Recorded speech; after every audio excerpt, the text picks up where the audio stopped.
Okay, we're going to get started. I'm going to try and admit while I'm doing this, but welcome everyone to our Grafton County Dems program with guest speaker Steve Marchand, founder of the pro-democratic Move the Goalposts and former gubernatorial candidate.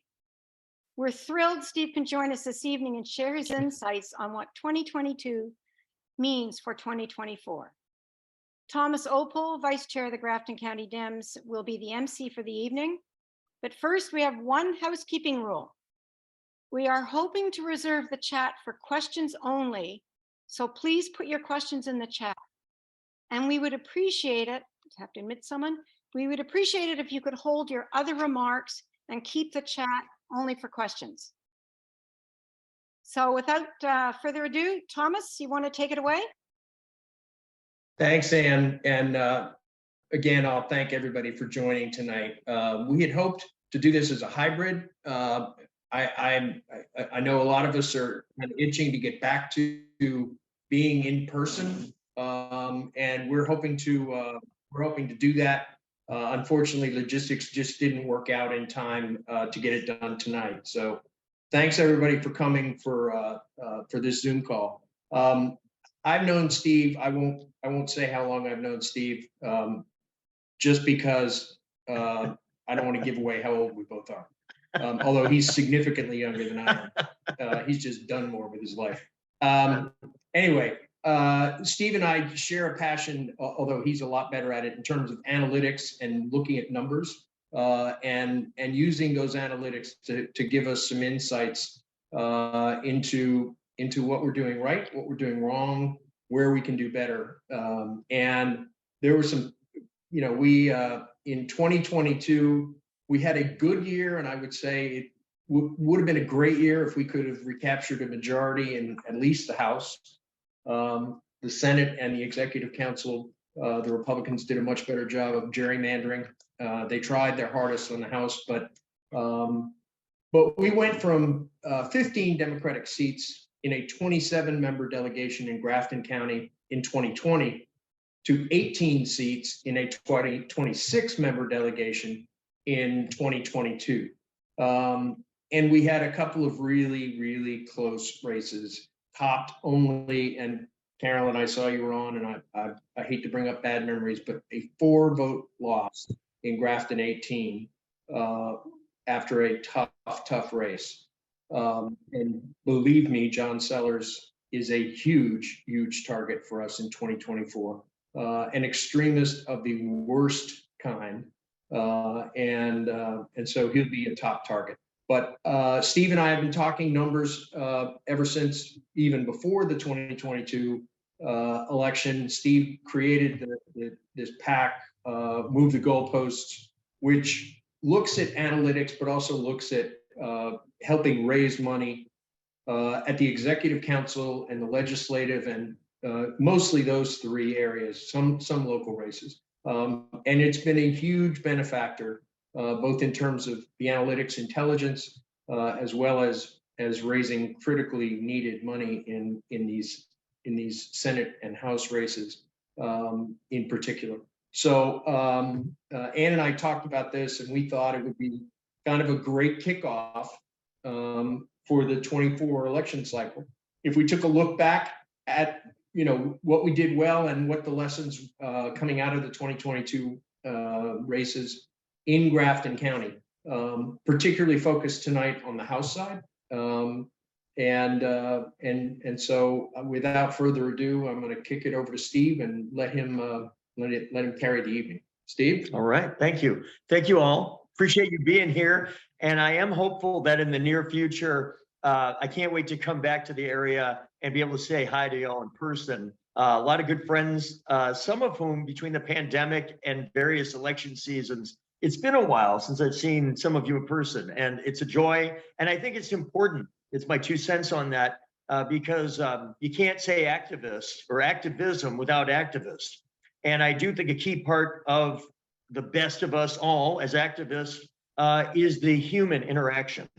Ultimately, all of this is a people business. It's about getting good people elected, finding ways to get people of common values to engage together, to find our own ways to plug in and make a difference. And it's hard to do that without that human interaction. And this is a lot better than not doing it. And I look forward to even going to the next level in the future. But just to add real quick, I've been going around the state, and I got to say, last June, I was starting to do this sort of thing, but it was an election year. So it probably wouldn't be that surprising to see dozens of people in a community willing to get together. There was a general election, existential threats on the line in some cases. This is a year between, and already I'm seeing the same or more energy and level of engagement in various communities a year before than in the last cycle. And we don't even have a presidential primary or a US Senate race. We have the very nascent governor's race sort of taking shape. So we don't even have the obvious excuses for engagement. And yet I am seeing that level of energy. So I think it's really important that we take advantage of it and to share information and to try to end. And what I find with a lot of these so far, a lot of times these end with participants feeling like there are specific action items. And I hope that's one thing that many of you leave tonight feeling, that there are things we can do right now that are tangible, that make a real difference in winning and losing, in gaining back majorities, that will have benefit up and down the ballot. And it also means that it means that there are actions that we can and should take now. And that's something that I hope we all take away from this. So what I'm going to do is I'm going to now share a screen that is a presentation that I've tried to tailor for Grafton County at key points, but also you'll tell that there are certain elements of review for 2022 to make sure that we are all in the same, using the same language when we're comparing statistics. So this is really about getting a head start here in Grafton County this evening. I know that we're going to be grabbing questions in the chat section. I will, to the extent we can, we'll try to address questions that may be extremely poignant for the moment. Otherwise, probably we'll try to get the rest of them following the presentation. So please take notes as well if there's something that you really want to make sure we touch on or something that maybe isn't that clear. Let's see here. Let us begin. All right. So let me begin with a quick look at what we're looking at tonight. So the first is some definition, a partisan voter index, a PVI. You have similar kind of things at the state level with the DVCC and the state Senate equivalent that help elect folks to the New Hampshire House and Senate. Even at the federal level, you have the congressional and Senate. They use these PVIs. They have different names, but they basically get at a fundamental question of how partisan in either a Republican or Democratic direction a given precinct or a town or a district are relative to the state overall. Because it really is it's arguably the single most important element to understand when we start thinking about where do we have the best chance of flipping a seat, where are we most vulnerable in terms of holding a seat. And that helps us define a swing district. Then we'll go into that using those defined terms and numbers to take a look at 2022, specifically Grafton County. How did we do as a state in a very numbers-based way? But then let's pull it into Grafton County. What were some of the trend lines that we saw that maybe continued, that have been going on for a decade or more? Some that are at the very beginning of trends. One thing I can tell you right now is that there are over 225 communities or precincts in New Hampshire. And there are patterns that evolve in different parts of the state based largely on demographics. One of the things that I hope you remember about tonight, and it's not a judgment about good or bad, it's a judgment of what is so that we can work off of it, is that at this point, some of the greatest predictors of an individual's likelihood to vote for a Democrat or a Republican, and they've changed over the last 30 years, are educational attainment and income. And those two, as you might imagine, are pretty closely linked. The higher one's educational attainment is, generally speaking, the greater the chance that they're going to vote for a Democrat. That was not always true. And the higher the income is, it is quickly becoming the case that you are also more likely to vote for a Democrat. Everybody knows exceptions to that rule. There are strong opportunities for us, mainly in the suburbs and some of the higher income, higher education communities. It also tells us about some of the threats that are happening, including some in Grafton County, that deal with communities, blue collar, mill towns that maybe have seen some hard times economically in the past 30 years, are trying to dig out of it, and that generally have lower levels of college education, lower levels of income. Those are communities that are generally flying in a Republican direction. Donald Trump did not create that trend line. He accelerated that trend line. And I think that's an important point to make this evening. And then the third part is, what does this all mean for 2024? What can we do with what we have learned, what we can learn, and apply it starting right now in the off year, the summer of the off year, to begin attacking. Make sure that we're doing the right work in the most vulnerable incumbent districts. And what can we do, especially, this is so important, to gain. Tonight, we're going to focus mainly on the House. We could certainly have a similar conversation, same thought process for the Senate Executive Council, but tonight's mainly the House, to say, how do we grab those additional seats that are within our grasp, where the numbers are working in our direction, where quality recruiting, early fundraising, working your butt off, particularly in the field, using this data. The earlier we put all these pieces together, the earlier we can take advantage of these opportunities. And I believe that they are sitting there, including here in Grafton County. Let me start with this, the PVI, the Partisan Voter Index. The PVI measures how much more Democratic or Republican a precinct or district votes compared to New Hampshire overall in statewide general elections. So there are three kinds of statewide general elections: US Senate, governor, and president. Some years we have all three. Some years we have one.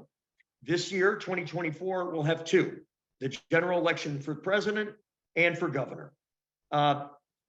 Unlike the federal, and I would argue even the state level, the reason my numbers are a little different from some of the state party generated and federal is I put a heavier influence of the gubernatorial races on the average. And I feel like that's justified.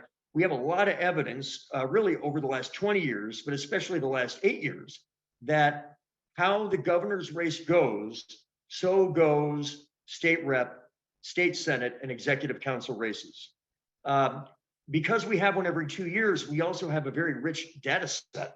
We don't have to wait a long time to see how the public feels about their gubernatorial choices. And it also, as you'll see tonight, despite some wonderful people who have run over the last 4 cycles against Chris Sununu, the history of New Hampshire suggests incumbent governors are very difficult to beat. And we'll get into that a little more later, but just consider this. I consider the modern history of the New Hampshire gubernatorial elections to be 1982 to the present. That's when John H. Sununu was elected governor. We've had 20 elections since 1982. In 14 of them, the incumbent has been on the ballot. Republican, Democrat, doesn't matter. They are 13-1. Incumbents are 13-1. The one loss, as you may remember, was Craig Benson, who acted at times like he didn't even want to get reelected. John Kerry won the state. John Lynch put a lot of his money in, and it was a nail biter. When you are the incumbent, it is very hard to lose. On the other hand, there have been 6 times where the incumbent has not run again. It has been an open race. In those 6 races in the last 40 years, Republicans have won 4 of the 6. The 2 times we won were in 1996, Gene Shaheen, and 2012, Maggie Hassan. One thing they both had in common, Ovid LaMontagne was the Republican nominee both times. So basically, when Ovid is the Republican nominee in an open election year, it's money in the bank. When he's not, we've lost. And it means as we approach a probable open seat in 2024, we have to really think about what that means, what we can learn from it, because it is such a dominant factor in what happens down ballot. So all that context, between 2016 and 2020, in all those statewide elections, we take out third party, libertarian, independent, you name it, make it Republican versus Democrat. In all statewide races in those 3 election cycles, Democrats got an average of 48.7% of the vote. That's a really important number to keep in mind the rest of the night, 48.7. So Republicans have had a slight advantage, but meaningful, in the 3 cycles leading up to 2022. You can thank Chris Sununu for that, because we have won every federal election in that period. We have lost the governor. his victory margin has allowed that 48-7 to be the Democratic number. So what does that mean? It means that if your district is a D+3, which you'll hear that kind of thing a lot the rest of the evening, that means that your district has voted about, give or take, 3 points more for Democrats in those statewide races than the state did overall. So that 48.7 is the baseline. You would add about 3, and that means Democrats in those statewide races have gotten about 51.7% of the vote in those 3 cycles. A D plus something means it's a Democratic district. An R plus something means it's a Republican leaning district. And so here's the history. I've been doing this informally going back almost 20 years. Sometimes I've been a candidate, I've been a mayor, I've been a candidate for governor. Other times I've managed governor's races, congressional races, and so forth. So I've worn about every hat you can. And now I'm using the data in a much more public way to help us achieve victories in 2024. Here's what the history says. Districts between D+3 and R+3 are considered highly competitive. There is a ton of history that says that Democrats often win districts that are R+3, R+2, leaning Republican, but not deep red. There's also plenty of history of Republicans winning in a D+3, D+2, D+1 district. So think of those as the ultimate battleground. However, there's also some history, enough that we need to think about it, that districts between D+6 and R+6 are in an authentic way, a meaningful way, potentially swingable. Obviously, the further away from neutral, the more partisan a precinct or a district gets, the more things have to go right or wrong, depending what side you're on, in order to flip it to the other party. When you start getting to a D5, a D6, or the Republican equivalent, it typically means you have to flip it, you have to have a really high quality candidate who gets in early, maybe has strong name ID from having held local office, and has a strong positive reputation, strong fundraising, good local committees that get engaged early and regularly with the campaign. And obviously, it helps a lot if we have a gubernatorial candidate who is helping drag up the ticket, rather than sort of be a bit of a weight on the bottom of the ticket. And in a presidential year, obviously, that's a meaningful factor as well. We don't know who the Republican's going to be yet. I think that's far from certain. We also don't know what the approval rating, the economy, foreign affairs will be. So there's a long way to go between now and when we really know what the top of the ticket and its impact will be. So that's some context about where most of the action is in terms of where we can make a real difference. And frankly, where history suggests it's hard to make a big difference. So this chart, it's an important chart to understand the playing field. This represents the current districts. They were redrawn after the 2020 election. We used these districts last November when we gained a number of seats in the House. There are 400 seats in the New Hampshire legislature. 228 of the 400 begin with a Republican PVI, some by 1/10 of a point, some by 11 points. There are 172 seats that start as Democratic PVIs. So Republicans start with an advantage. We'll talk about why in a moment. Some of them are intuitive, some maybe not, but understanding why it is that way can help us understand what we can do about it. What I really want you to take away from this chart is I broke down into 3 buckets the nature of the seats, because not all Democratic and Republican leaning seats lean the same way. In fact, they definitely don't. If you look at the second one from the left, Democrats have 74 highly competitive, loosely defined, seats that lean Democratic. They're the D1s, D+2, and so forth. Republicans have 83 of those. That's really, for the most part, where the House is won or lost. If one party has a significant night among that bucket, there's a good chance they're going to win the House. Then we get to the PVIs that are between 6 and 12. On the lower end of those, as I mentioned earlier, there's some precedent for the out party sneaking in a couple of those seats. But these are generally very hard to flip to the non-dominant party. you can see this is where Republicans have the primary advantage. It's why they have a 228 to 172 overall advantage. And if you think about where these places are, a lot of them are in the commuter zone part of the state. Think about Derry, Salem, Windham, Hampstead. This is where the population is growing in a lot of ways. And it's also where Republicans maintain a significant advantage. A lot of these also happen to be among the largest House districts in the state, which is not a surprise because the kind of towns that are voting most Republican generally right now are the large towns that are not cities. But these are towns that are far bigger than Lebanon or Berlin or Franklin, which are cities. So they don't have wards. And what that means is they can't easily break them down. And that means you have these large districts with 5 to 10 seats. They're very Republican. That is the challenge. And then you see at the very end, the PBIs of 13 or greater. These are the super duper partisan ones. PBI 13, there is no history of the other party winning the state.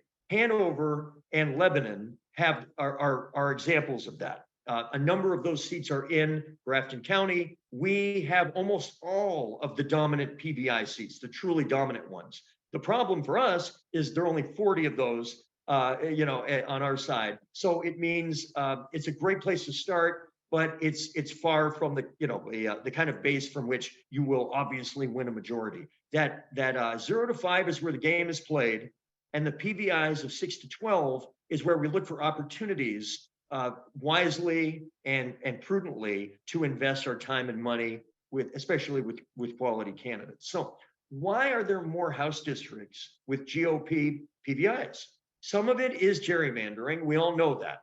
I will be honest, that is more of a factor in the state Senate and the Executive Council, where the districts are larger and where artistic creativity by map makers is rewarded more obviously. The House rules make it a little tougher, but we all know examples. So gerrymandering is a factor. Here's the second one, and it's really important. The nature of our party's bases. There's a reason why Donald Trump can win the Electoral College despite losing the popular vote by several points. It's California, New York, Illinois. We have more states nationally that are super blue than Republicans have states that are super red. Republicans have a much more efficient distribution of their voter base. It's more rural. It used to be very suburban. That's beginning to deteriorate, but they're spread out much more evenly. And that means it's much harder to draw them into a box. We are much more urban-based and college town-based, and those generally are very easy to draw into small buckets. Wards, we're a city-based party in a lot of ways. And of course, cities are drawn into wards, and wards can be drawn up in super partisan ways very easily. So part of this is gerrymandering, but part of it is the natural shape of our bases. And the third point on this is these bases are evolving. The number one reason why Joe Biden is president and not Donald Trump, thank goodness, is not because Joe Biden somehow got a ton of blue collar working class white guys who to somehow go, stop leaving the party and start coming back. There was a little of that, but not a ton, not enough to win. What it really was, and Democrats have begun losing a little of our dominance with non-white voters, particularly Latino voters. And there's a lot of reasons for that we can talk about. But the main thing we've done is Joe Biden continued the acceleration of suburban voters, which had once been the backbone of the Republican Party's base. Ronald Reagan won the presidency and then crushed the presidency the second time, in no small part due to suburbs. Well, that has quickly moved away. It started with Obama. Romney kind of slowed it down. Hillary moved it forward, and then Biden kept it going. We can thank Donald Trump because he was the propellant that took the trend line and took a lot of high education, high income suburban voters who might see themselves as moderate in some worlds, maybe even sort of Massachusetts Romney rather than presidential nominee Romney.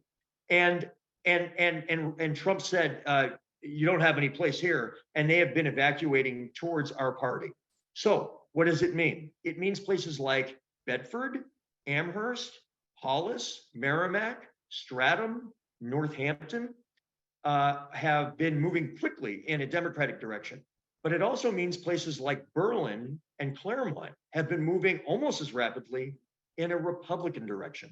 So a lot of times we focus on the good things for Democrats about this evolution of the party bases. But I mean, there's a reason why a lot of these elections are really close nationally. It's because there are folks coming in and there are folks heading out. And we have to think about that because this applies for our communities too. I want you to take a quick look at this chart.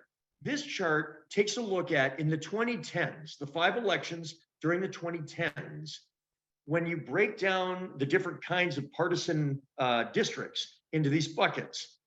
How did Democrats do, and then how did Republicans do in their own backyard? Job one is you got to take care of your backyard. You can see that in the R13 and the D13s, both parties literally won every race in the 2010s. That's 5 election cycles that were in those buckets. You can also see that in the +6 to +12, the Democrat near the top, the Republican lighter red near the bottom, it's a mid-90s%. About 95% of the time, the party that is has the advantage going in wins that race. And that makes sense too. But what you can see here is during the 2010s, and this is true before and after, in the competitive ones, that 0 to 5, you know, the light blue and the light red, you can see that that's where there's a lot of noise. There's in good Democratic years like 2006 and 2018, we absolutely crush it. In really tough Republican years like 2010 or 2002, they crush it. And then you have years like 2022, which were a lot more neutral. 2020 was a relatively neutral year. Why was it neutral? Well, it was a really close presidential race. We won the congressional and Senate races. Republicans won the gubernatorial. The party is split. When there's a neutral political environment, then you could see the things generally snap to what you would predict, but these 0 to 5 districts remain competitive in all but the most partisan years. One last thing I would say is, if you look at the percent of the time that Republicans hold their swingy seats versus us, we have done a better job over the last 15 years, Democrats have, of picking off Republican swing seats than Republicans have of picking off Democratic swing seats. And that the only reason we're not winning the House more often than we are in the last 20 years is because of that structural disadvantage. Because generally, we've been winning more of the swing seats than Republicans have. We just need to win even more of them to overcome the structural disadvantage. So I'll toot my horn for one moment to hopefully, if you don't find this credible yet, hopefully you will after this slide. Maybe I should have put this first.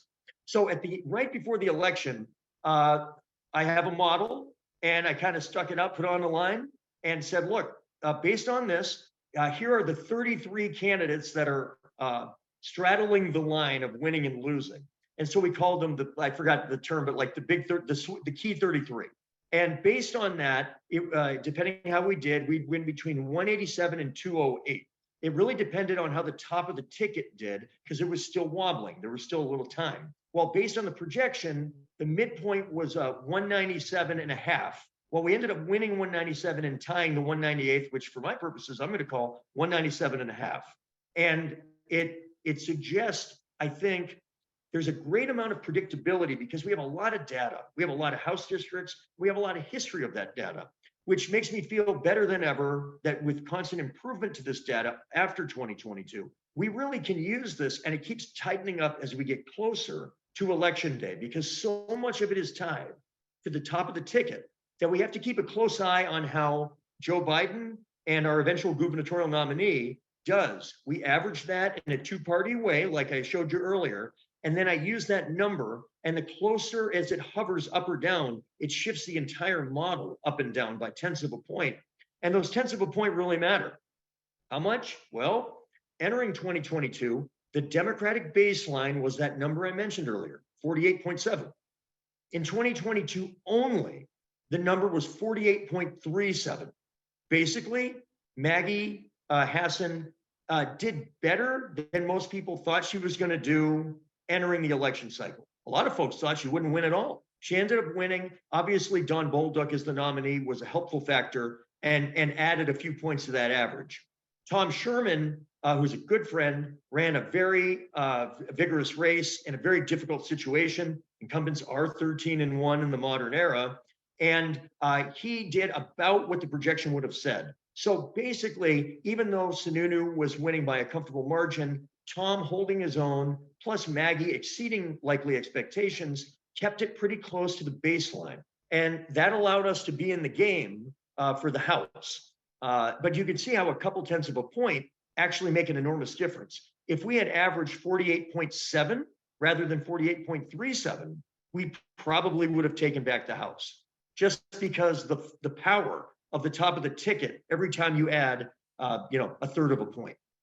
So here's the scorecard for Grafton County, and we're going to start bringing it in now. On the far right, you can see the column. It shows what percentage of these type of seats statewide, how we did. So let's start with the top one. In districts that were D+7 or greater entering election night 2022, we won 100% of them. We won every one of them statewide. Here in Grafton County, you have a large number of super safe seats, mainly in the Upper Valley, Plymouth as well, and you won all of them. That is critical. We have to be able to mow our backyard in order to worry about the front yard. Now we get to the D4 to D6. As you can see, statewide, we won almost all of them. Here, there was only one seat that is in that leaning, not quite safe, but that D4 to D6, and we won it here. And then the D0 to D3. I think this is an important note. Grafton County has relatively few, as traditionally defined, super competitive districts. It's really important that we hold on to those. And we did. We won 87% of them statewide. There were 3 of them in Grafton. We won all 3 in Grafton. So, as you can see, that leaves 9 seats in the county that have a Republican PBI. 2 of them are theoretically super competitive. We didn't win either of them. I think that you can get an idea by the end of this presentation right here. That is probably the bullseye for where disproportionate resources need to go in a House that could be virtually tied by the end of this calendar year because of special elections. Every seat truly will matter, and those 2 seats are almost certainly among the 15 or 20 most important seats that I see entering the 2024 cycle statewide. Then we get to the R4 to R6. You only have 3 of those. They are all in the northern Grafton range, the Littleton and environs. That's a 3-seat district. Those are those 3 seats. As you probably know, we won 1 of the 3. It was drawn in a way that definitely made it more difficult in some scenarios. And that is going to be an important district as well in 2024. I believe Littleton, and to some extent, some of the surrounding towns, Littleton is actually one of the most interesting communities in the entire state, and I think acts as a bellwether for certain opportunities and threats statewide. So I look at Littleton a lot, and 24 will be no different. Finally, 4 seats that are R7 or greater, extremely difficult to win those seats. Didn't win any of them, but don't feel bad. We didn't win a single one of those in the entire state in 2022, despite having a pretty good night overall.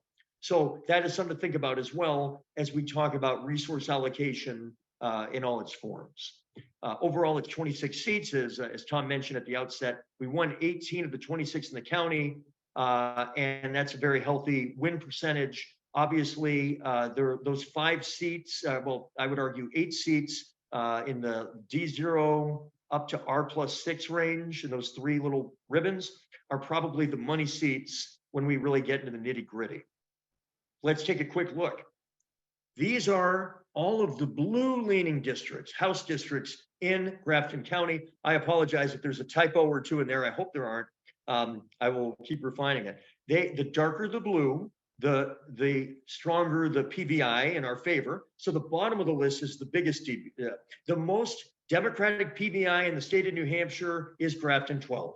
It is 32.78 more Democratic than the state overall.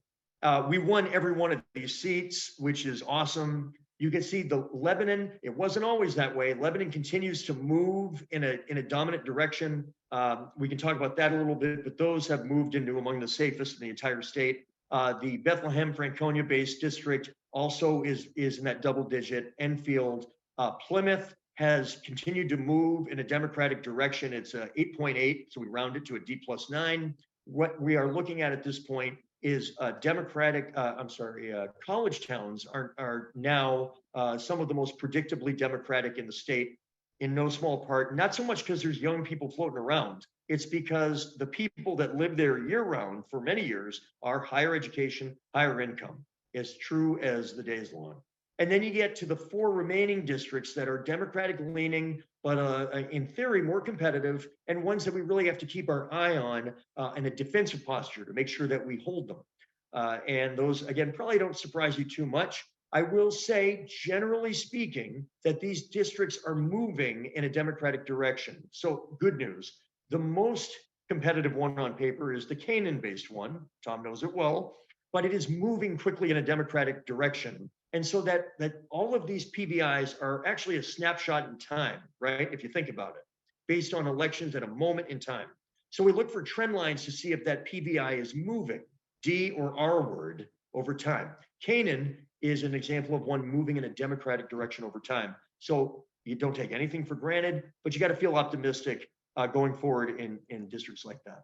Here are the Republican PVIs in Grafton County. The dark ones at the top are the toughest ones. The good news is you don't have any double-digit ones. Other counties can't say that, but you can see these are pretty tough. The dark red ones are very difficult, and the bottom 3 are the ones that, at least initially, are ones that, from a statewide perspective, I really I plan to put time and resources into, and I will certainly be an evangelist that others, including at the state party level, really need to look at these 3 districts as really important ones if we're going to get the majority back. And we can. And it starts with some of the lightest red ones. You can see the numbers on those. Grafton 6 and Grafton 18 in particular are, and the numbers, of course, these were extremely close races. These are really competitive. I mean, these are very small numbers. One advantage that Grafton 6 has is not only does it have a very low Republican PVI, it's a very small district. And those tend to lend themselves to being the most attractive because you need relatively few resources to be able to flood the zone. But Grafton 18, which is much bigger, is so competitive. It's under 2. And we came so close in 2022 that by definition, it's a top tier target. All right. This is kind of an interesting, I want to take a few minutes on this because many of you, I know folks on this call who have been doing this like me for 20 plus years, maybe a lot longer. One of the things I've been hearing since I was a pup is vote blue all the way through, or start at the bottom and vote all the way up. All of these, and something I've heard as a truism, is that Republicans are generally better at making their way to the bottom than Democrats are. I'm going to tell you, and obviously I've been spending a lot of time on this, but I'm very open to criticism on this. I don't think that's true. As I go through every county, every region, almost every district, the same pattern is emerging. And so what I did here, the difference in whether or not voters make it to the bottom of your House race, down the ballot to you, is not whether it's a Republican district or Democratic or what the PVI is. There's no correlation. There is it's a causal relationship between being a single seat House district and being a multi-seat House district. So look at and I thought it might be flotarial versus non-flotarial. Nope, there's absolutely no relationship. It's single seat versus multi-seat. So here in the county, you have different size districts. You have a lot of single seat districts, which is interesting. A lot of counties don't have that. But you can see that in town after town, roughly 98% of people who grab a ballot vote for governor. Roughly 98%. So you expect a little bit of attrition as you go down the ballot. But in single seat districts in Grafton County, 96.4%, you see that the green one near the bottom, 96.37% of everybody that grabbed a ballot voted in the single seat House district near the bottom of that ballot. Keep in mind, a couple percent don't even vote for governor. So you're seeing virtually no drop off between governor, Senate, Congress, executive council, state Senate, single seat state rep. People are doing their job. Well, as soon as you add additional seats to the district, vote for no more than 3. People go, I never heard that on Schoolhouse Rock. This is not intuitive. I've not heard of 3 people, much less am I comfortable voting for 3, even if it's the same party. And what do? In county after county, there's about an 8 to 9% gap between the participation in a multi-seat House district and participation in a single seat House district. And you can see in Grafton County, it's 96.37 versus 88.03. It is clockwork. It's always between 8 and 9 points. And it means, and I don't expect us to solve this on a Zoom call tonight, but something that I would challenge all of you, and it's something that I'm spending time on through the PAC, is I kind of want to figure out how can we communicate differently, tactically, what field operation, what kind of comms, what can we do? What can candidates do? What can town committees do that will chip away at what is an obvious inefficiency, a market inefficiency that neither party has figured out? There's no evidence that Republicans have figured it out.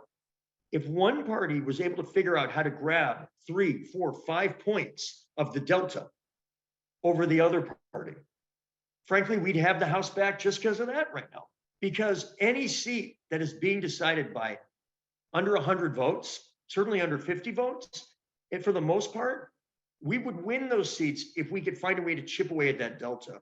And so I think that for House seats, and it's not the others because the others are single seat, Senate, Executive Council, so forth. For House, there is a unique opportunity here. And I think it's something that we really, going forward, need to think about how to take advantage of that. Any change, any improvement would add 5 to 10 seats just on that basis. Steve, can I interrupt and ask you this Sure. question? I'm putting you on the spot here, so I'm not sure whether you've looked at this or not. But let's take the Littleton district. Grafton 1. Okay, Yep. 3-seat district. It's obviously not an issue in the Hanover Lyme district. We know the numbers are such that the 4 Democrats are gonna win those 4 seats. But in Littleton, where it is competitive and where Linda did a great job and captured one of those 3 seats, can you tell, are people simply not getting to the race, or are they only voting for one of the candidates? You said vote for no more than 3, and, Right. And a lot of people look at that and go, well, no, that'd be illegal. I can't vote for 3. I should Right. only vote for 1. Is that where we're losing? So it's obviously this is somewhat anecdotal and it's something I want to attack. But I've talked to a number of people who've participated in recounts because we had so many of them. I've reached out. I'm like, what did you see when you looked at the ballots? And I asked them independently. Consistently, what I'm told is it's incomplete ballots. So it's people that are voting for 1 when they could have voted for 2 or could have voted for 3. Most multi-seat districts are not 8 or 10. A couple in Rockingham County are and so forth. But most of them are between 2 and 4. So folks are comfortable voting for 1. But I've heard people say this over the years. If I vote for too many state house candidates, will it spoil my entire ballot? I'm not sure. And it probably doesn't matter that much, which is all obviously false. But I don't want my presidential vote to not count because I voted for too many people for state rep when I don't even know who the heck they all are. I mean, it's not an illogical conclusion. You mentioned Littleton. So one thing, hopefully you can see this spreadsheet I've called up. So with every town in Grafton County, hopefully you can see this. It's the total number of votes that were cast in 2022, the percent of people that grabbed a ballot that voted for X. And then I put them in the order of the ballot. So I have Littleton at the top of the spreadsheet right now. Perfect. Okay, so you can see 96.61% of people who took a ballot voted for governor. I'm going to round 2% for Senate. Then for Congress, almost 99%. Then it dips at Executive Council. And by the way, in most districts, most communities around the state, executive council sees a drop of a couple points because people don't know what the heck an executive counselor is, much less who's running. And so you can see in almost every town, if you go down, every one of these towns on this sheet, whether they start at 98 or 89 or not, it doesn't matter. They all drop a couple points at executive council. And then most of them bounce back up for state senate, back to where it was before executive council. So they drop off and then they come back up, which I think is not intuitive. But in Littleton, which was a multi-seat district, 89.8% of the boxes you could have checked legally for state rep in the town of Littleton actually checked it. So 96, 96, 98, 95, 97, 89. And it's the exact same pattern with the numbers shifting a little, almost irrespective of town or district or precinct. So just if I can make Sure. it clear for me, and hopefully that other people may have this question. The 89, let's say 89.8. So let's say 90%. Yep. So 9 out of 10 voters did it correctly. I would restate it this way.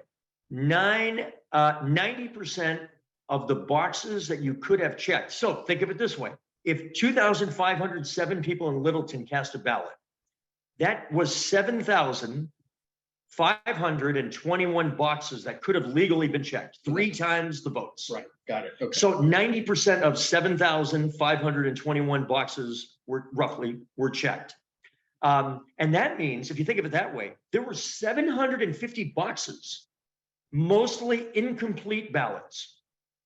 750 boxes were not checked.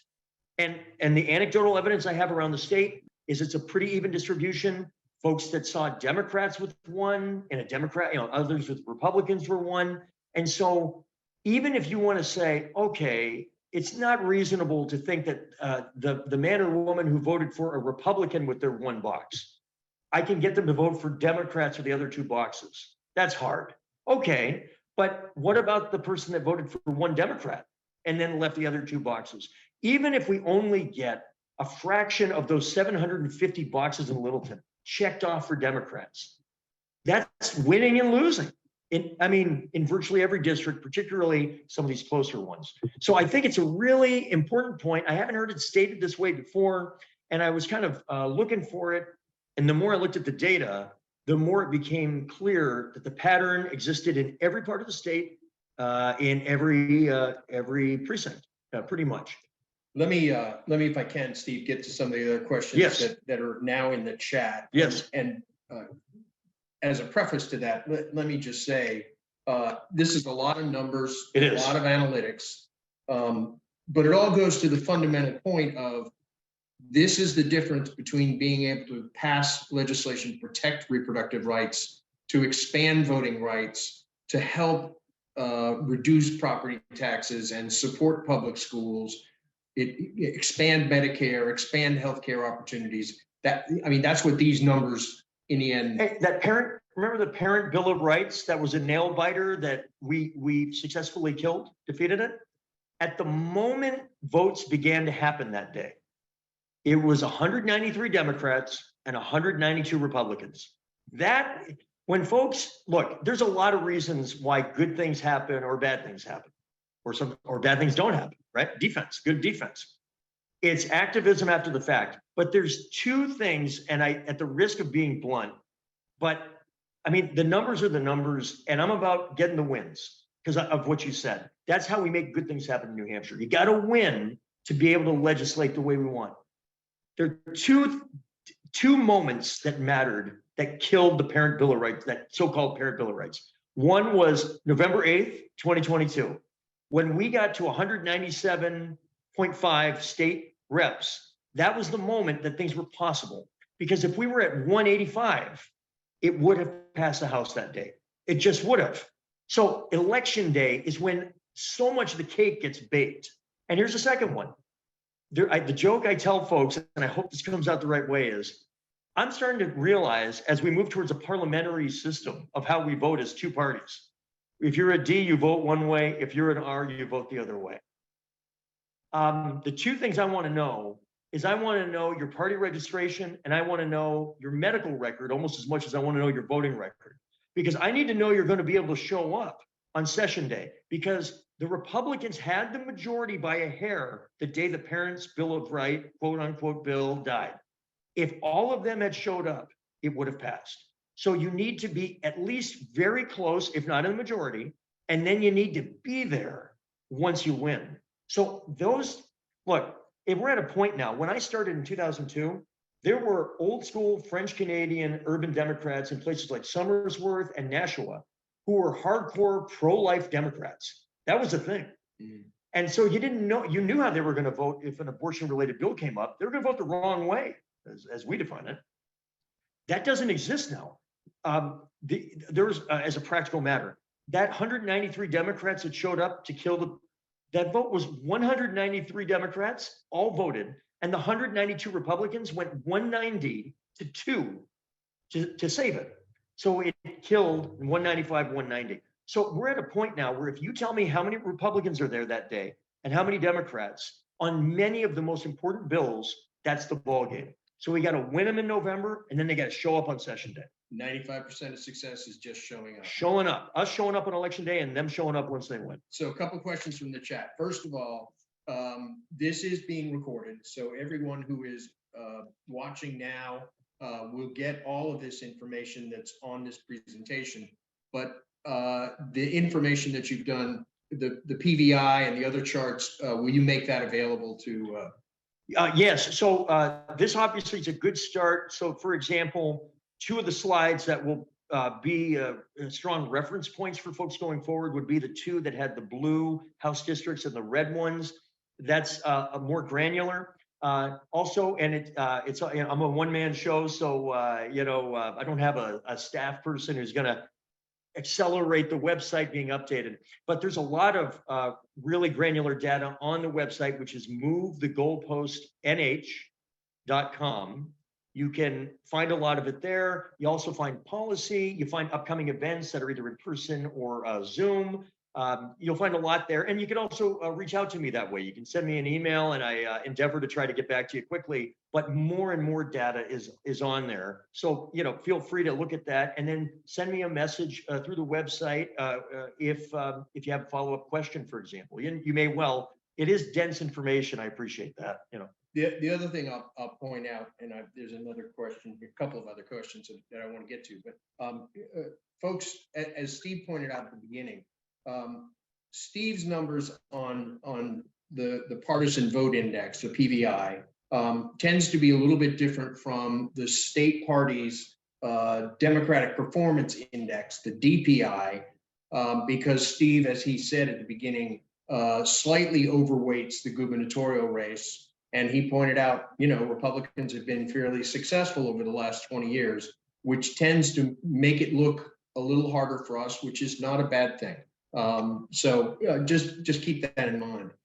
As we're thinking about the multi-seat districts, do you have a percentage on how many people only voted for one candidate, or only vote? Are there a lot who are voting for just one versus people who are voting for 2 and not 3, as in Grafton 1? It's highly speculative at this point, because it's not that, which is a great question, but it is at that level. I cannot quantify it in a broad way. I have to rely still at this point on as much anecdote, but the plural of anecdote is not data, right? Yeah. But I get everything I can. It's not clear that there's a pattern that I've seen or heard that people in a 3-seat district tend to vote for only one, or there's some kind of an even mix of 1s and 2s and 3s. That's the next level. The thing that we can say right now is that as soon as you go from single seat to multi-seat, you lose a lot of people in terms of their willingness to vote, quote, all the way through. What that looks like, this is the next frontier, and thinking of ways to use 2024, to see if we can figure that out more. Unfortunately, that will be in the rear view mirror, right? More than a prospective. And the second is, I would like to test in multi-seat districts different tactics to have some control and variable, to allow us to see if there's certain kinds of messaging in particular, maybe different kinds of mail, maybe different kinds of leave behinds, that in different ways communicate the importance of voting for all that you can in a multi-seat. Maybe because the kind of folks that would do this tonight on a Zoom call, we're in the top, 1% of people who care. And it's not because others don't care. It's because they got other things going on. And this is what we do when frankly, it's what we do for fun as much as we do for cause. We assume certain things are intuitive. Like when a ballot says, vote for no more than 3. I know what that means, but I don't know that it's that clear. Like, and I'm not suggesting we should change the language.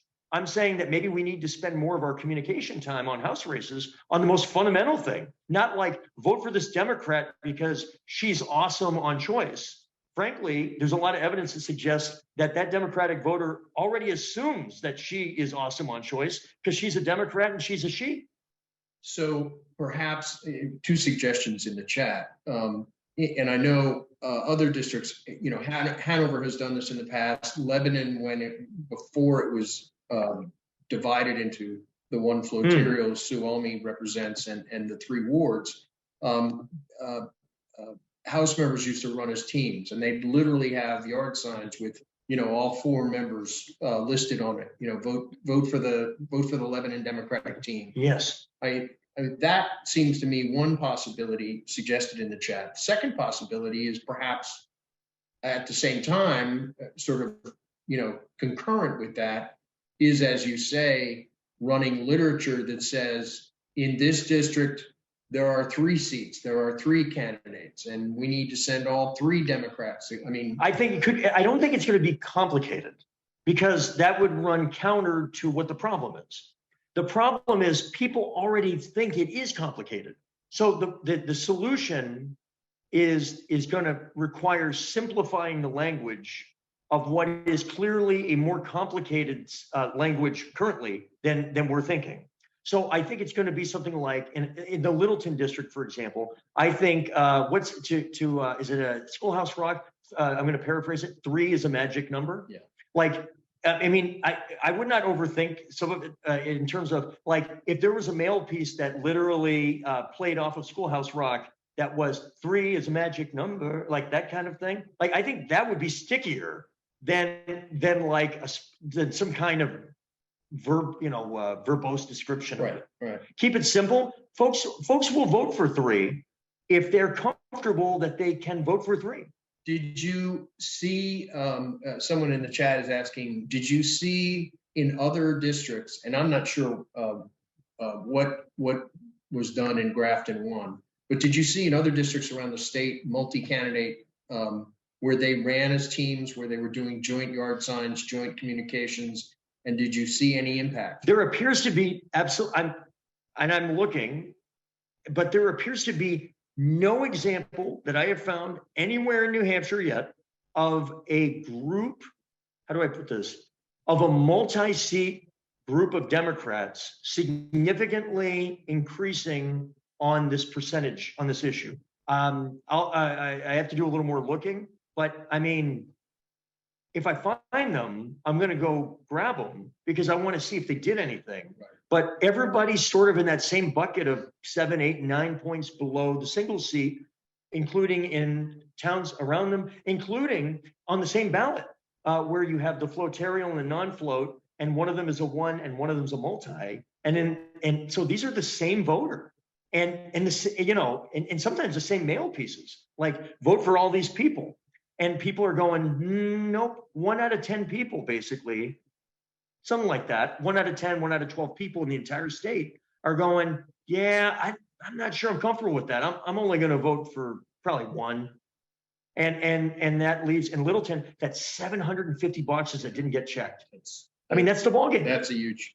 What about somebody's asking about undeclared? Yeah. There's a lot of, you obviously have a lot of numbers about D's and R's. And it's tough because in primaries it's easy to figure out who's a D and an R, and at the end of the day you can figure out how many people voted in November, how many people voted for the D, how many voted for the R. But have you done any analytics in terms of looking at undeclared voters, maybe looking at how many people change their registration to vote in a primary or how many people change their, I mean, have you had Yeah. an opportunity to look at that? That's a big project. Yeah, I have not, and that would probably require, well, it would require additional resources because, for example, the nice thing when you dig into data like this is you get more questions than answers, right? So the worst thing you can do when you do this is get stuck on an answer and then start looking for numbers that support that answer. I end up with more questions. Like, for example, I would like to see patterns of, if I could go and see folks that pulled partisan ballot in the primary and stuck with it. The problem is at the individual level, you'd have to go find those people. So you're looking for broader patterns among groups of people within towns. I mean, I will say this, the PBI does a pretty good job of communicating the bent of undeclareds in a given town, because it doesn't look at what percent. Sometimes I'll see candidates sometimes that I'll sit down with, all right, this is important, that will say, hey, this town is 41% Democratic. And I'm like, that's fine, but what I actually care about is what percentage do they vote? Because I mean, I like a town like Windham, which is one of the most Republican towns in the state, has this enormous percentage of undeclared voters, but they all act Republican. So we can talk about how do we, very few undeclared voters are truly swing voters. They are partisan voters who just don't want you to know, or that like the branding that being undeclared connotes. So, but then you have changes. Like, I don't think my wife will mind me mentioning this. She talks about it. Sandy is the love of my life. And she was a pretty legit Republican early in our relationship. Clearly love is blind, and at least politically. And then Trump became president and she was already moving towards undeclared, and then Trump moved her all the way. And now she most of the time wants to vote Democratic, if nothing else, to send a message that the Republican Party has lost its way in a way that is completely unacceptable. But she also, over time, as a more kind of higher income, higher education voter, has her views have changed over the last 25 years, and especially on some social issues that have made her more comfortable with the idea of voting Democratic regularly. But she enjoys retaining the undeclared party registration, although her vote is generally Democratic now, and 20 years ago it was generally Republican. So we look for patterns. So in a town like Stratham, which has been flying in a Democratic direction, the partisan DRU registration has been changing, but not as fast as the voting has changed. And so I care a lot more about people's votes than their party registration. And the PBI reflects that. Russ, you want to unmute yourself and ask your question? I just wanted to, point out that we passed a bill this term. It was just signed by the governor last month that changes the directions in multi-member districts, because we were aware of this problem that Steve, that you've been describing, and we want to, just describe what's going on for voters as clearly as possible. So the new language says this, and we hope it's, ultimately going to work. Vote for up to X, and we tell the printer of the ballot, insert the number of offices to be filled. So let's just say it's a 4-seat district. Vote for up to 4. 4 will be elected, and that's the simple instruction. Vote for up to X. X will be elected. So slight change in the directions, but sometimes a little, just clear and plain language can make a difference. Let's hope. I like that. So if I understand correctly, basically the core change is that addition of that small statement, that second statement that says 4 will be elected. Yes, exactly. So just so you know what's going on, the reason we're saying vote for up to 4 is because 4 people are going to be elected. It's really good, and it is elegant. It's simple. Can I ask you, Russ, was that seen as a bipartisan issue and a bipartisan solution? Yes, we got. I could look up the the docket here. We got we got a bipartisan vote. Let me just see quickly here. Sure. Yeah. 19-1 in the House, election law committee. It originates in the House, goes to House election law, 19-1. We got a voice vote on an amendment.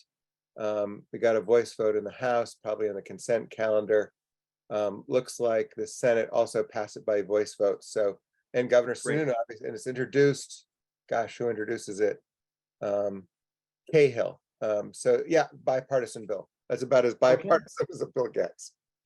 Well, and by the way, I mean, that also confirms what I've been seeing, which is there is no clear partisan advantage to keeping it the way it is. I really, and I think that's a misconception that I've been hearing at sort of the ground level, activist level, that Republicans have this advantage. And man, if Democrats, the implication, which is not great, is this: if Democratic activists weren't as lazy, then we'd do better. I'm like, I don't know. I mean, I've run for office, and I've been stopped at a Hannaford's many times, as a mayor with a baby in my arms. That was a long time ago. And people don't really give a crap if you have a cute baby. It turns out they will tell you to go F yourself anyway. It's pretty. That's democracy there. And I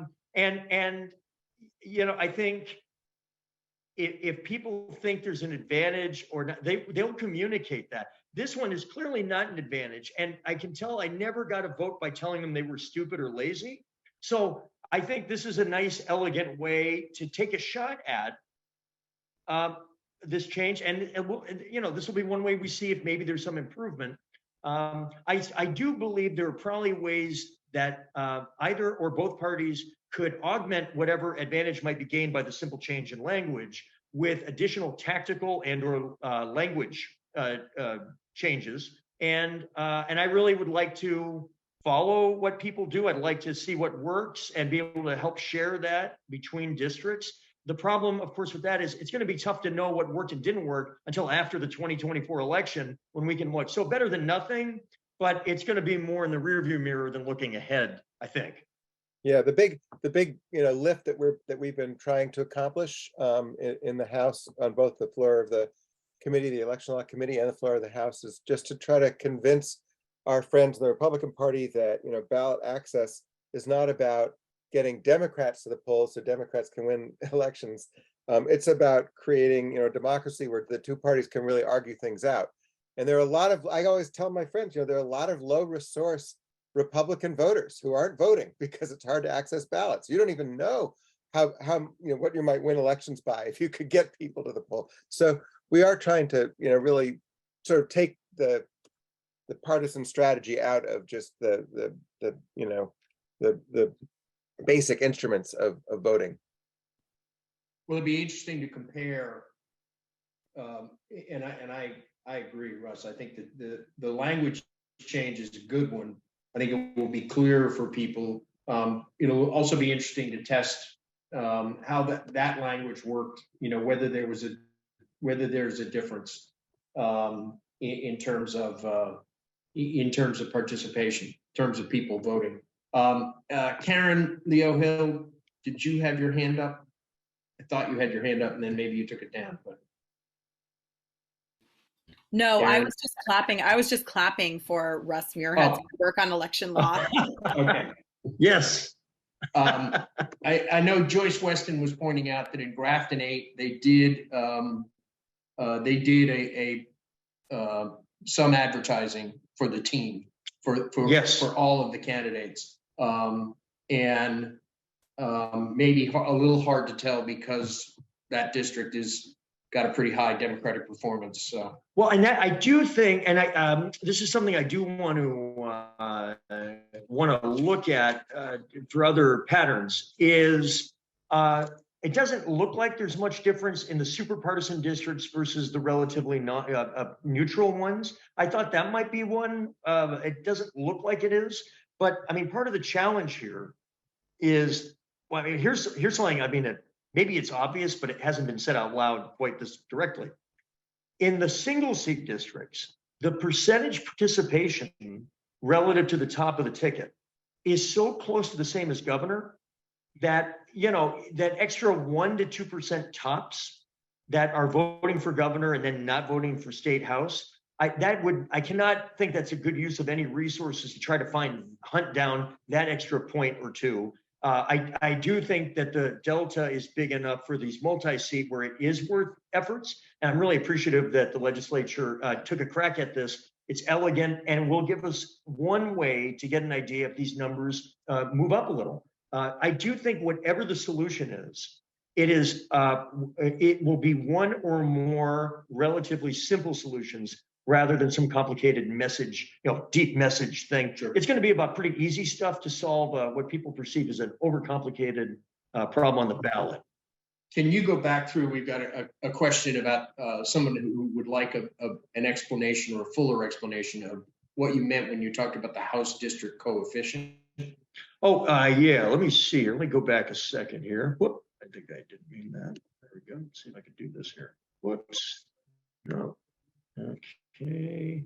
So I can do this. Okay. Actually, maybe this is the way.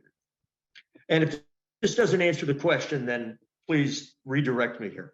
All right. So if you look at the chart, this is the blue districts of House districts in Grafton.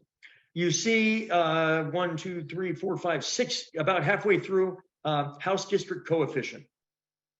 Basically what that says, when you see the PVI number, a few to the right, 1, 2, 3, 4, 9, 10, 20, that is the rounding up or down of the House district coefficient. So what the coefficient is, that is to the 100th of a point, exact number that a district has voted more Democratic or more Republican than the state overall in statewide races, in this case between 2016 and 2020, US Senate, governor, presidential, general elections, when you take out all non-Republican Democrats. So once in a while that actually matters. So for example, in 2016, people forget this, but you want to know who's as responsible as anybody for Democrats having the Senate after the 2016 election? It was, I'm sorry, not 2016 election. Later in this 2019. Aaron Day. Aaron Day was a, frankly, kind of crackpot, independent, super conservative kind of free stater who ran for US Senate in 2016, got on the ballot as an independent, got over 2% of the general election vote, running explicitly on a platform of, I hate Kelly Ayotte. If you're a conservative, don't vote for her. Vote for the real conservative. I'm your protest vote. She lost by about 1,020 votes. He got many times more than that. And his whole campaign was don't vote for Kelly Ayotte by name. If she gets an eighth of those votes, because those folks weren't going to vote for Maggie, they were going to vote for Kelly or stay home. If an eighth of them vote for, or a tenth of them vote for Kelly, she wins the race. And if she wins the race, well, the Senate's got one more Republican in the last 6 years. And, the last couple of years, these ties are not ties. I mean, this is how close so these PVIs, when you get down to the 100th of a point, it really matters, like the top of the ticket. So we take out Aaron Day from the calculation. It's only Republican and Democrat. And so when you do the Maggie Hassan, Kelly Ayotte 2016 race and you plug it into this, the numbers are not exactly what the real numbers were, because there was a libertarian who ran who got 1%. Aaron Day got over 2%. You take them out and it's basically a dead tie. It's 50-50 instead of what it actually was. So that baseline of 48.7 entering the 2022 cycle is the statewide candidates when you turn it to a binary choice. I'm going to add 2022 in soon. But as you can see, it's actually not going to change a lot of these numbers a ton, because the baseline in 2022, the average of Tom and Maggie's results was only about 0.3 of a point lower than the baseline of the last 3 cycles combined going into 2022. So that's the exact PVI to the 100th of a point, and you see the rounded number a couple to the right. Got it. I hope that helps explain. Essentially, what you're saying is, for example, in a district very close to my heart, since I live there, you got it. 9, Canaan voted essentially 1.25 more Democratic than the state as a whole. That's right. And that number is changing. Yeah, we're trying to up that number. Absolutely. I mean, the delta really matters. So, okay, a quick second, and this is super nerd. Okay, so that's why I didn't make a slide. You may need 3 sets of bifocals and binoculars in order to see this. I apologize if that's the case. But one thing we did that when I go to the local committee and I actually get into it, this is the number that I find gets the most interest a lot of times. So maybe you will find that too. Let's take the Canaan. Okay, I'm going to take the that's 9, correct? Yes, sir. All right, let me look real quick here. Okay, so I say Canaan, it's multiple towns. You know, Canaan It's Canaan, Orange, Dorchester. okay. So in 2020, Canaan was 83% of the district. Yeah, using 2020 numbers as a presidential year. Yep. Okay, so Canaan is 83% of the district. Canaan, entering election day last November, was D+3. Okay, but Dorchester, which is very small compared to it, was R+12, and Orange was R+4. And so what happens is you have to weigh them correctly by the size of the town that makes up the House district. And so every district is its own story. Grafton 9's story is, here's one town that's more than 4/5 of the district that is marginally Democratic, but moving quickly in a good way. And then here are these 2 little towns, one of which is ridiculously Republican. It's so small, but it's so red that it actually had the effect of taking Canaan, which was D2.6, and it dented it all the way down as a district to D1.26. So they're really little, but they're really partisan. And you see a lot of these districts that take one town that, and this is where the gerrymandering sometimes does come in, where you'll have a town that's rather Democratic and would be pretty safe for Democrats by itself.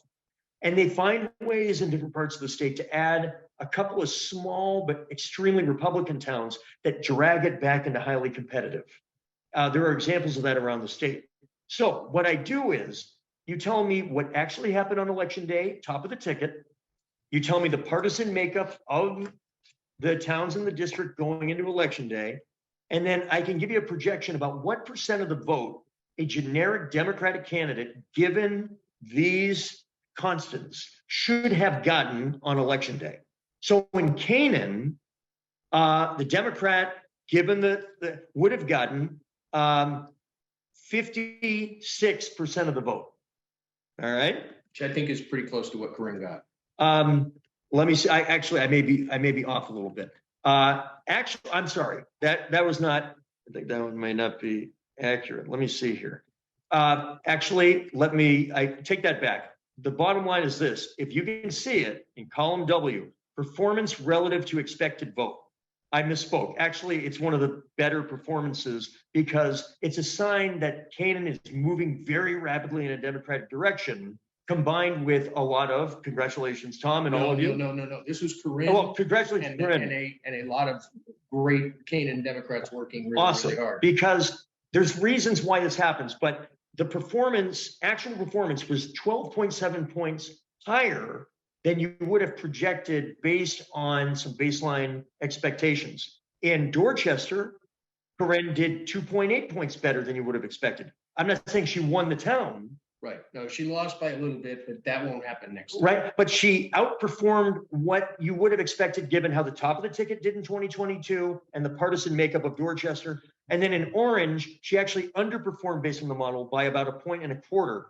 But these 2 towns that I just described are so small, they were sort of, they kind of cross each other off. One, she overperformed by a few. One, she underperformed by a few. They crossed out to about what you would have expected. And because she crushed it with the help of the town committee and so forth, I spent time with her. She was a fantastic candidate. She did the work. 12.7 points would be one of the higher numbers in the entire state. And it's usually when it's that high, it suggests a couple things going on. One, you have a strong candidate. That's the obvious. Which we do. Which you did, and you do. Number 2, you had a committee, local and or regional, that had its act together, which I think you did. And the third thing is, it typically suggests that the town, and there are other numbers that confirm this, is moving already. So you don't see that ahead of time, but the mojo is also going. So you have the win at your back, a quality candidate, great infrastructure, meaning you can outperform the top of the ticket by 12.7 and thus win the seat. This is what we look for when we do the projection in the different precincts around the state. So there are some places where I see a candidate that didn't win in 22. The numbers look good. They outperform by 5, 6, 7 points. I spend time with them. I talk to the committee. You see, there's a lot of good things going on. You see trend lines suggesting the town is slowly moving this way. When you see all the variables moving that way, even if they didn't win in 22, that's where you want to invest early and often for 24, because all of the indicators say this is a real opportunity in 24. So we don't just look at who almost won, though that's very important. We also look at these other factors and develop a composite. So a place like Bedford, a little bigger district, 6 seat, I believe, we won 2 seats. But if you look at some of the underlying numbers, we could pick off another seat or 2 in there. There's other, like Conway, we had 2 seats. We wanted to get the last seat. We had an awesome new candidate, David Page, wonderful candidate. Committee that was really committed. Mojo and Conway is flying in a blue direction. Put it together, David crushed it. He beat an incumbent. And now that is likely a safe 3-seat Democratic district for the rest of the decade. This is what we look for. And I think there are examples of this in our midst. So let me ask you this, Steve, as we're coming up to the Yes. bottom of the hour and we want to be cognizant of people's time. Yes. Before we go away, what are your recommendations for 24? What are the, obviously Canaan 9 would be a seat we want to defend. Yes. There are a couple of other seats that we need to be working to make sure we shore up good, strong wins from 22. Obviously some targets for 24. What are your top 4 or 5? So this last slide is a very high level thumbnail. Some of this we've touched directly. Some of it we haven't touched at all because we didn't really talk about the Senate tonight. I'm glad on another night because you have 4, I believe you have 4 Senate districts that touch Grafton, some entirely, some 1, 2, 5, Sioux Prentice, and 7. and And 7 should be a target, I think. and I mean, And so should 1. well, I think one is very interesting. And again, I go back to consider this. Almost half of Senate District 1 is now in Grafton County. If you talk to people in the southern tier and out in the seacoast, they refer to 1 as the COAS district. Right. Because, historically, right? Sure, yeah. But I mean, Berlin has collapsed in population and parts of Grafton continue to grow. We're at a point where I believe in 2022, 52% of the vote was in COAS, 48% in Grafton. And those numbers as early as the next cycle may cross. And so that doesn't mean 1 is, like we don't care. We care a lot. The point here is both matter literally about the same. So the five takeaways, some of these is for another night, and I'm glad to participate in that. One is you have to really have a conversation about the 3 GOP incumbent senators, the non-super blue Upper Valley one. Right. Unlike last cycle, now you got incumbents you got to deal with. None of them were incumbents in 2022. By definition, that tends to be harder. We have to really think, and this is true across the state, with these incumbents in potentially competitive districts. How are we going to go at it? We need extremely high quality candidates. We need to start early. If we win the House and we win the governor, but we lose the Senate, it really mutes the positive things we can do. Number 2, the 4 light blue incumbents, Grafton 3, 4, 7, 9, they're all single seat. You can't get the House back if you're losing incumbents. So, first thing, mow the backyard. Third thing, flipping 6 and 18. We talked about those. One of them is one of the smallest single seat districts in the entire state. One of them is a rather large and sprawling one. Both were super competitive. They are 2 of the top 20 flip seats in my initial sort of informal list in the entire state. 4, I've talked about Littleton a few times. It matters a lot in the House. It matters a lot for the state Senate. It is a very interesting community in a lot of ways, demographically, politically. I think we as a party need to really get in on Northern Grafton at a harder level, more resources, more attention. It's where a lot of the action for this entire region of the state's going to be for the next 10 plus years. And the 5th thing, file this under, Captain Obvious, but earlier than ever, early recruiting, early fundraising. One of the most frequent things I heard coming down the stretch last year in October, even September, candidates generally had their money by then. What they needed was manpower. They wish they had more people. But there were other parts of the state where money was so critical that money was still the priority at a time when I would love people like myself and others to be able to be doing more people raising than fundraising by the time we get to Labor Day. And that means if we can find, and I put it to all of you here, if we can find candidates in these districts, whether light blue where the incumbent doesn't run again, or the light red where we want to go for it, we find a quality candidate early. I think it's incumbent upon everybody on this call, everybody in leadership here, people like myself trying to help, get the resources in. If people are willing to commit early, we all have to commit early. The work starts early, the money starts early, the recruiting starts right now. I asked the DVCC several weeks ago, tell me if a stork dropped a bag of whatever you need. He said, obviously money, but man, recruiting. We spent too much time last June recruiting in blue districts at the last minute. Get it done now. These are the main points. So we've got a minute and a half maybe left. Let me, speaking of early, August 22nd is the special election in Grafton 16, the seat that Josh Adjutant resigned. We have a great Democratic candidate, David Frack from Enfield. The district is all Enfield. Enfield has good Democratic performance. I'm sure the PVI number in that district is pretty high, but we can't take it for granted because turnout is going to be low. In that national special election, there were, I think, fewer than 300 people who turned out, and we won it, but it was really close. We cannot afford to take it for granted. So if you got time to go door knocking with David, if you've got money, I'm sure he'd appreciate that. But August 22nd is that general election. There's only one Republican candidate, so the August 22nd election is for all the marbles. There's no primary. That is the general election. So we need all hands on deck for that. And then as the vice chair for the county, Ann has asked me to head up, I think Josh did this last cycle, to head up candidate recruitment and training and whatever support. If you've got in races, I think Steve has identified the obvious targets.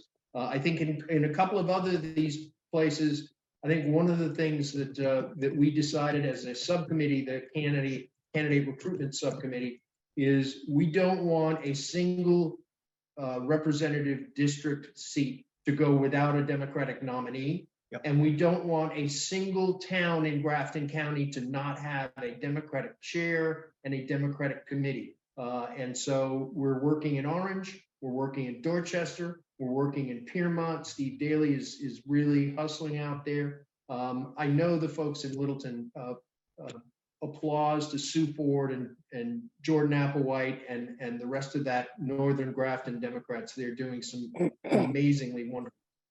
And I personally think a lot of this now is trying to get people back face to face. I think people are looking for community.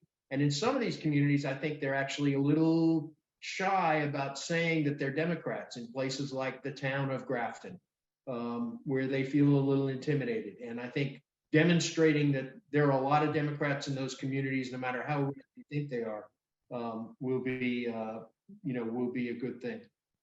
Ann, you want to? Yeah, so that's a wrap. That's a wrap. I want a special thanks to Steve for coming for this evening. It was a fascinating presentation. And Thomas for running the questions, and to all of you for showing up. It's been tremendous having you here, having your questions, and we look forward to seeing you on the trail. So thank you. Thank you all. See you guys. Thank you. See you August 22nd, if not before. Or before. Or before. Knock That's on right. doors. Definitely before.